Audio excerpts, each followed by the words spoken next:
കർണാടക, തമിഴ്നാട്, ആന്ധ്ര എന്നിവിടങ്ങളിൽ നിന്ന് മാത്രമല്ല ശ്രീലങ്കയിൽ നിന്ന് വരെ ഭക്തരെത്തുന്ന ഒരു ക്ഷേത്രമുണ്ട് കേരളത്തിൽ.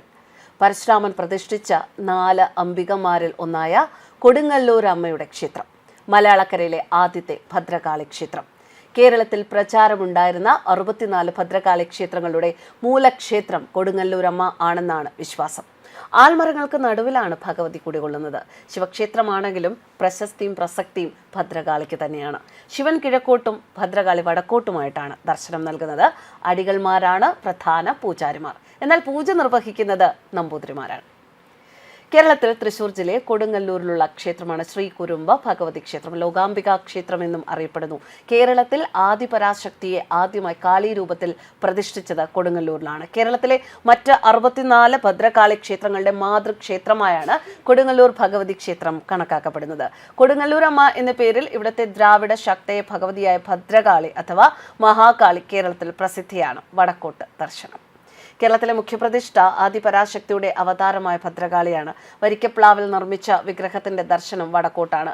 അഷ്ടബാഹുക്കളോടെ രൗദ്രഭാവത്തിൽ ദാരികവധത്തിന് ശേഷം പ്രദർശിപ്പിച്ച വിശ്വരൂപമായി ഇത് സങ്കല്പിക്കപ്പെടുന്നു. വിഗ്രഹത്തിൽ 8 കൈകൾ കാണുന്നുണ്ടെങ്കിലും കൈകളിലുള്ള ആയുധങ്ങൾ വ്യക്തമായി കാണാൻ സാധിക്കില്ല. വിഗ്രഹത്തിന് പീഠത്തോടുകൂടി ഉദ്ദേശം 6 അടി ഉയരമുണ്ട്.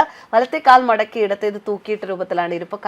തലയിൽ കിരീടമുണ്ട്. ഇതിന് മുൻപിലായി ത്രിപുരസുന്ദരിയുടെ ചെറിയൊരു പ്രതിഷ്ഠയുണ്ടെങ്കിലും ക്ഷേത്രത്തിലെ യഥാർത്ഥ പ്രതിഷ്ഠ പടിഞ്ഞാറ് ദർശനമായിട്ടുള്ള രഹസ്യറയിലുള്ള രൗദ്രരൂപിണിയായ രുദ്ര മഹാകാളിയാണ്. സംഹാരമൂർത്തിയായതിനാൽ നേരിട്ട് ദർശനം പാടില്ലാത്ത ഇതിന്റെ ഒരു പ്രതിബിംബം മാത്രമാണ് വടക്കേ നടയിൽ കാണപ്പെടുന്നത്.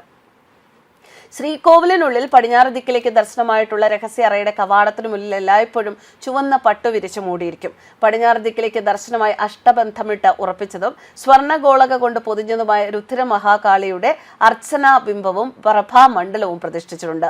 ഉഗ്രയായ രുദ്ര മഹാകാളി ആയതിനാൽ നേരിട്ട് ദർശനം പാടില്ല എന്നും അതിനാൽ ഈ വിഗ്രഹം കറുത്ത തുണി കൊണ്ട് മൂടിയിരിക്കുകയാണ് എന്നും പകരം ഭക്തർക്ക് ദർശിക്കാൻ വടക്ക് ദിക്കിലേക്ക് ദർശനമായി ഭദ്രകാളിയുടെ മറ്റൊരു ദാരബിംബവും അതിനു മുന്നിലായി ത്രിപുരസുന്ദരിയുടെ ചെറിയ അർച്ചനാ ബിംബവും പ്രഭാമണ്ഡലവുമുണ്ട്. ക്ഷേത്രത്തിന്റെ പരമാധികാരി വലിയ തമ്പുരാനോ അമ്മ തമ്പുരാട്ടിയോ ക്ഷേത്ര ദർശനത്തിന് വരുന്ന സമയത്തോ കൊടുങ്ങല്ലൂർ കോവിലകത്തെ ഒരു സന്തതിയെ 1-ാം പിറന്നാളിലെ രുദ്ര മഹാകാളിക്ക് മുന്നിൽ അടിമ കിടത്താൻ കൊണ്ടുവരുമ്പോഴോ മാത്രമേ ശ്രീകോവിലിന്റെ പടിഞ്ഞാറേ നട തുറക്കുകയുള്ളൂ. തമ്പുരാനോ തമ്പുരാട്ടിയോ നടക്കിലെത്തി നമസ്കരിച്ചു കഴിഞ്ഞാൽ പടിഞ്ഞാറേ നടക്കിൽ സ്ഥാപിച്ചിട്ടുള്ള മണി 5 പ്രാവശ്യം മുഴക്കും. ഈ അവസരത്തിൽ ശ്രീകോവിലിന്റെ പടിഞ്ഞാറേ നടയുടെ വലത്തെ കതക് മാത്രം തുറന്നു കൊടുക്കും.